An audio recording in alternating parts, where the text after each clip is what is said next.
Abre comigo no livro de Hebreus, capítulo 1. Hebreus, capítulo 1.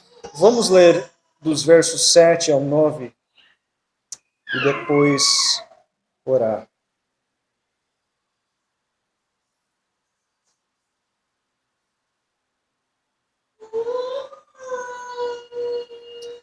Hebreus 1, 7 ao 9. E em verdade, quanto aos anjos diz, que faz dos seus anjos espíritos e de seus ministros labareda de fogo. Mas do Filho diz, ó Deus, o teu trono subsiste pelos séculos dos séculos, cetro de equidade é o cetro do teu reino.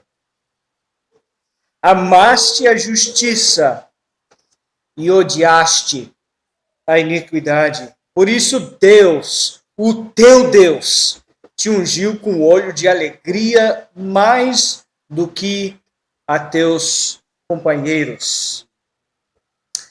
Bendito Senhor, que a tua palavra não seja apenas tinta num papel, mas que seja algo que transforma vidas, as nossas vidas, Senhor. Que ao olhar para Cristo, ao ver o exemplo de Cristo, como ele amava a justiça e odiava a iniquidade, queremos e sentimos, Pai, a mesma coisa, de seguir o exemplo dele. Derrama luz, Pai, aqui, derrama sabedoria, derrama o poder do teu Espírito Santo sobre nós. Em nome de Jesus clamamos. Amém. Na pregação passada, domingo passado, nós falamos sobre Jesus. Nós vimos João 17, onde Jesus vai orar por nós. E uma das principais coisas que Jesus queria era Ele em nós, Cristo em você. Não, o reino de Deus não é apenas uma lista de sim e não. Claro, existem leis, existem limites que Jesus ele estabeleceu. Mas isso não é só isso. A vida cristã, a piedade é Cristo em você. Cristo morando em nós. Nós queremos falar mais sobre este assunto. O que isso significa? Qual é a diferença entre alguém onde Cristo está e onde Cristo não está? Qual é a diferença? Como saber se Cristo está em mim ou se Cristo não está em mim? Eu falei para vocês domingo passado que é tão fácil falar sobre Jesus. O difícil é imitar ele. É viver a vida que ele veio revelar e mostrar. Eu lembro uma vez numa rua, encontrei um adventista e ele falou assim para mim, jovem, a gente gosta de fazer essa pergunta. O que Jesus faria no meu lugar? O que Jesus faria se ele estava nessa situação? Aí eu falei, vem cá, responde aí. Vocês adventistas só falam de guardar o sábado, de guardar a lei, da Ellen White, de não tomar café. E Jesus disse que o coração, a boca fala do que o coração está cheio. E se vocês se defendem da lei, não teve necessidade de Jesus vir aqui na terra e morrer. Então, como entender essa fala ali sua de o que Jesus faria nesse caso, quando vocês só falam da lei, só falam de Moisés, só falam de guardar o sábado? Cadê Jesus na sua doutrina? Jesus morreu por quê? Aí ele ficou sem palavras. Ele não teve resposta. Porque se eu me salvo pela lei, logo Jesus não precisou morrer. Então você vê um exemplo onde a pessoa vai falar sobre Jesus como se sabia como agir, como imitar, mas pela conduta, pela doutrina e pela fala, ela revela outro padrão, outro nível. O que Jesus ensinou sobre o sábado? Estuda as escrituras para você ver. Ele quase perdeu a vida porque ele quebrou o sábado. E eu lembro na época de Covid, eu vi uma placa, use máscara, porque Jesus também ia usar máscara. E eu li aquilo e fiquei pensando, Jesus usaria máscara ou não? E eu fiquei dias refletindo naquilo, aí lembrei. O leproso veio para Jesus e falou, Senhor, se quiser, pode me curar. Jesus não falou assim, esteja curado, seja curado, vá em paz. O texto diz que Jesus pega a mão dele e coloca suas mãos no leproso. Algo que ninguém jamais faria daquela época. Era como Jesus, na época da pandemia, entrasse num hospital cheio de várias pessoas com Covid, sem máscara, sem nenhum tipo de proteção, tocando elas, curando elas e saindo sem lavar as mãos. Jesus, ele toca aquele leproso e o leproso vai embora curado. E aí, vem cá, Jesus usaria máscara? Jesus teria medo do Covid? Então você vê como é fácil a gente falar de imitar Jesus, a gente dizer que somos de Cristo, mas a conduta aqui é outra. Então esse é o núcleo do Evangelho, é Cristo em nós, e eu temo que podemos estar tão próximos a Cristo.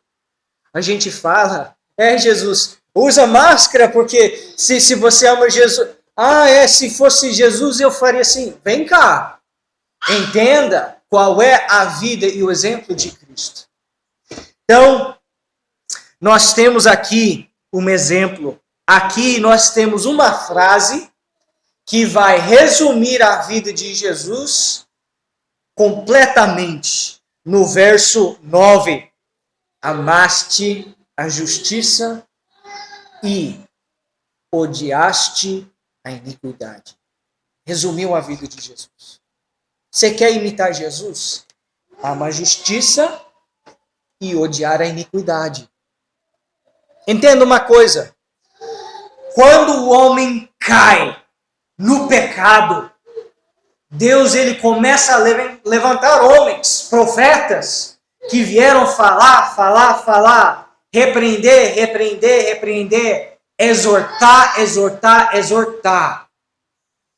E os homens, muitas vezes, em vez de ouvir, em vez de aceitar, em vez de arrepender, em vez de mudar as suas vidas, eles perseguiam, injuriavam e matavam esses homens que Deus mandou. Profetas. Moisés sofreu, Daniel sofreu, Jeremias sofreu, Isaías, e a lista vai de profetas que até deram suas vidas pela verdade e os homens rejeitaram. Então se levantava um profeta, não gostava daquilo que ele falou, apedrejava, matava, paz agora. Acabou. O profeta se calou. Mas quando Deus envia Jesus, o tema dessa pregação, porque eu só tenho a Cristo para te apresentar, quando Deus ele manda Jesus, acontece da mesma forma, só que dessa vez diferente. Os homens ouviram Jesus, os homens rejeitaram Jesus, os homens mataram Jesus. Mas ao terceiro dia, aquele corpo, saiu daquele sepulcro para confrontar os homens de novo. Não como antes. Cristo, ele foi um profeta, um homem que Deus levantou, pregou justiça, amou a justiça e odiou a iniquidade. E quando ele ressuscita, era como se Deus estivesse dizendo: dessa vez, homens, é a vez de se renderem de fato. Porque Cristo não vai embora. E 2000 anos depois, Cristo, ele está reinando.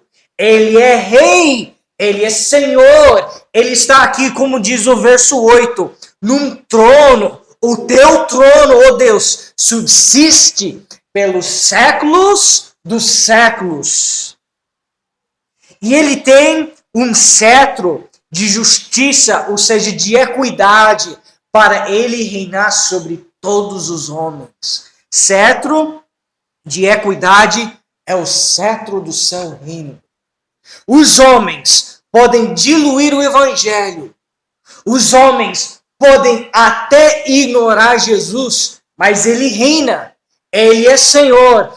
E essa vida aqui nossa, que é um sopro, é apenas um tempo para se preparar para encontrar com seu Deus. Ele é Senhor.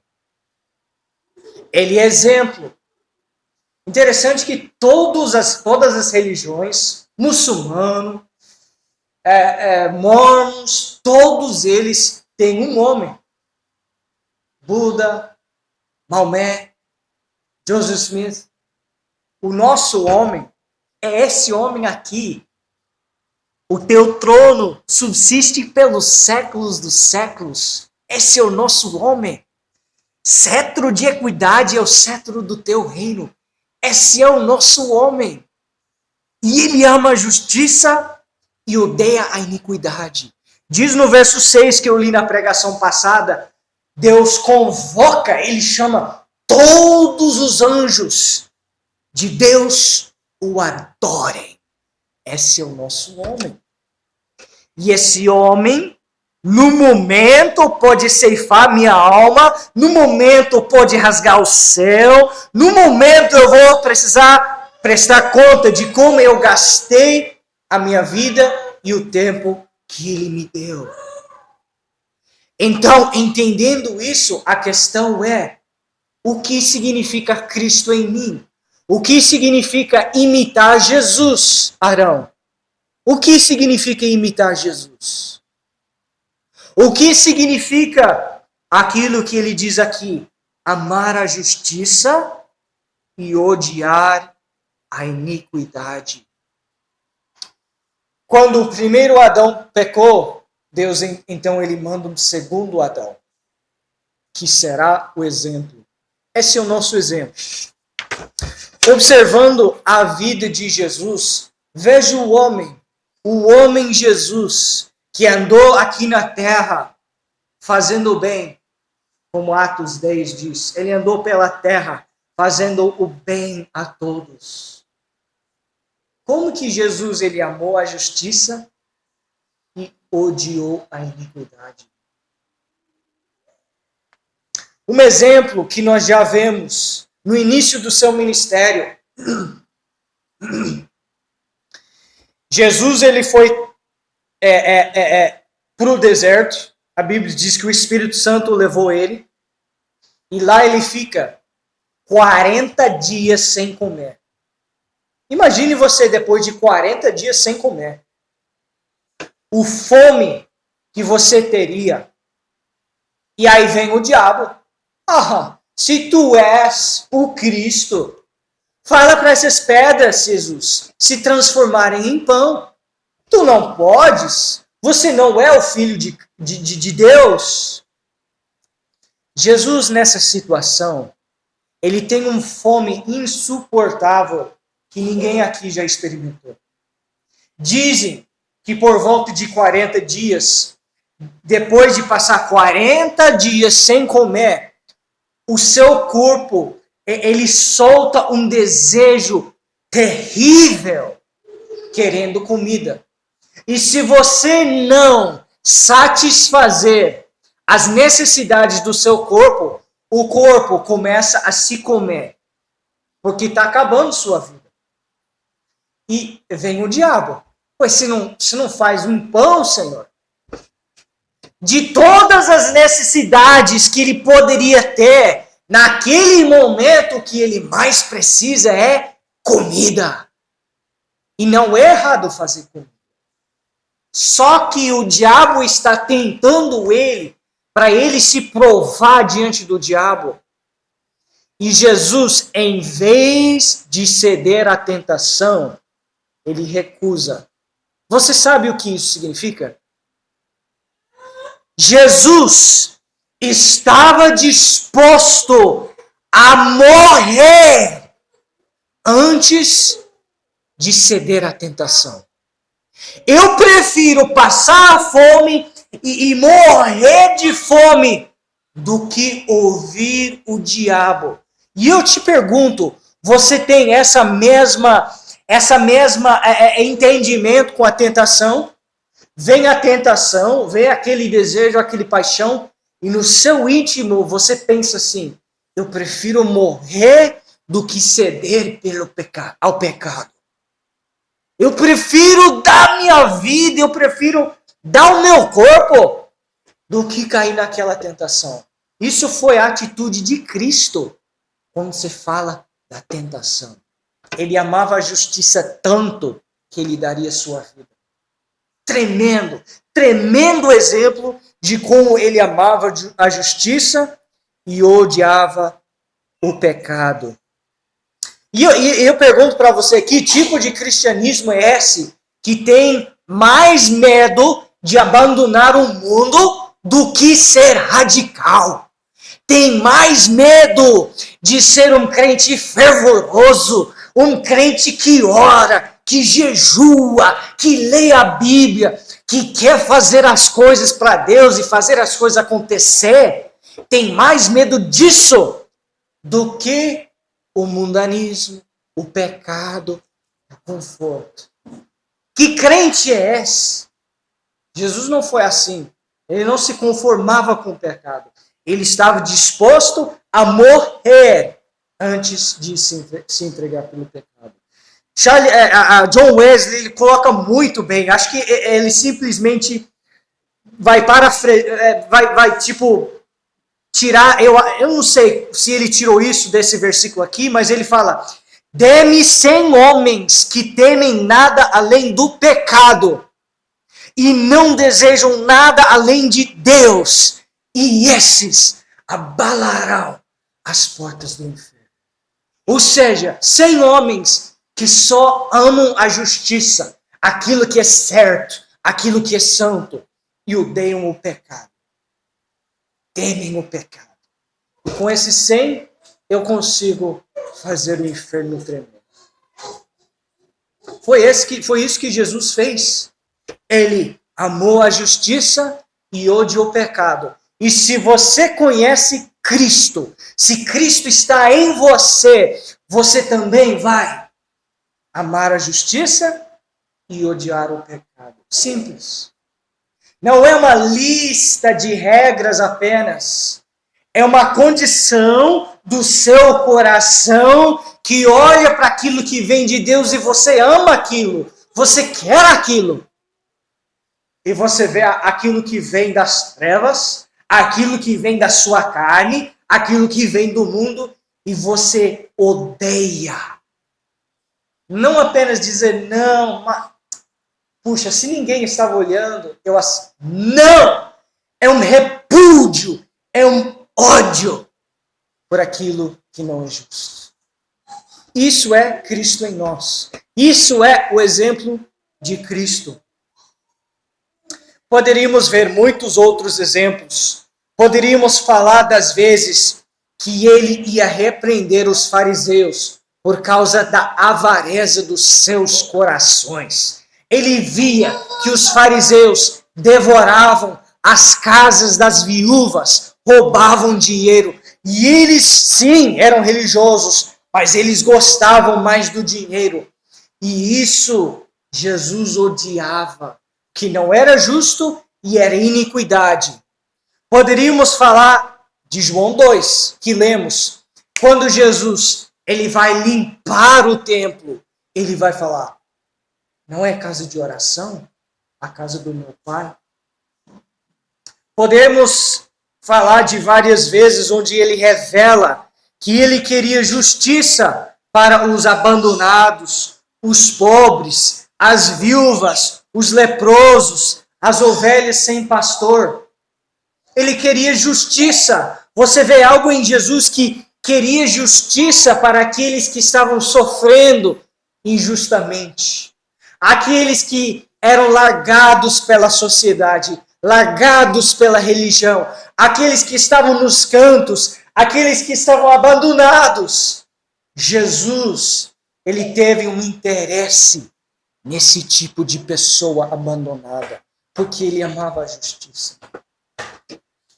Mas o maior exemplo foi ele na cruz. Que ele sabia, para você amar a justiça e odiar a iniquidade, ele teria que dar a sua vida. Abre comigo, vê aí, no capítulo 9, verso 26. Ele está falando do sacerdócio que Deus estava estabelecendo. Hebreus 9, 26. De outra maneira, necessário lhe fora padecer muitas vezes desde a fundação do mundo. Mas agora, na consumação dos séculos, uma vez se manifestou para aniquilar o pecado pelo sacrifício de si mesmo. O sacrifício e a morte de Jesus foi necessário não apenas para perdoar o pecado, foi necessário para aniquilar o pecado. Vê o que fala no capítulo 10, verso 3, nesses sacrifícios, quais? Aqueles da lei de Moisés, aqueles do passado. Nesses sacrifícios, porém, cada ano se faz comemoração dos pecados, porque é impossível que o sangue dos touros e dos bodes tire os pecados. Ele está dizendo que as ovelhas, os bois que morreram, não conseguiram tirar o pecado. Mas Cristo, ele veio na plenitude do tempo para aniquilar o pecado pelo sacrifício que ele mesmo fez. Agora, verso 10 do capítulo 10. Na qual vontade temos sido santificados pela oblação do corpo de Jesus Cristo, feita uma vez.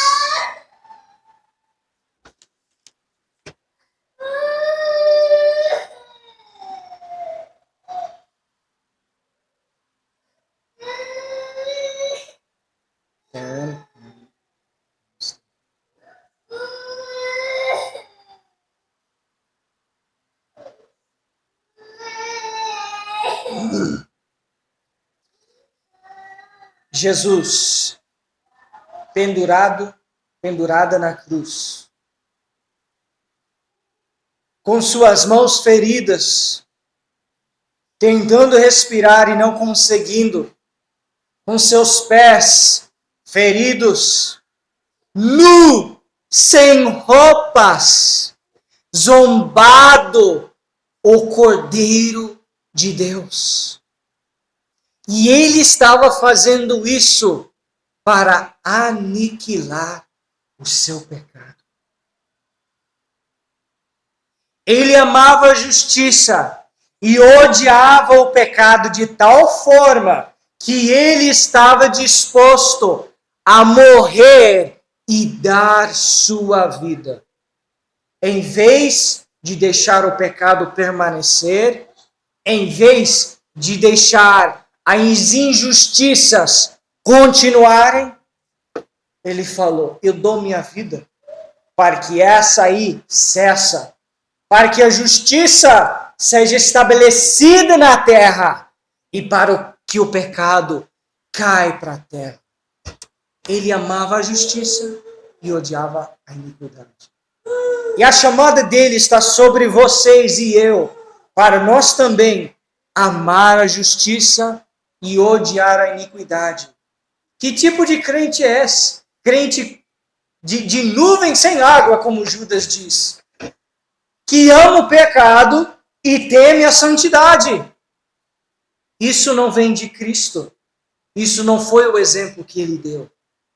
Então quero te animar, te incentivar e te ensinar e te provocar.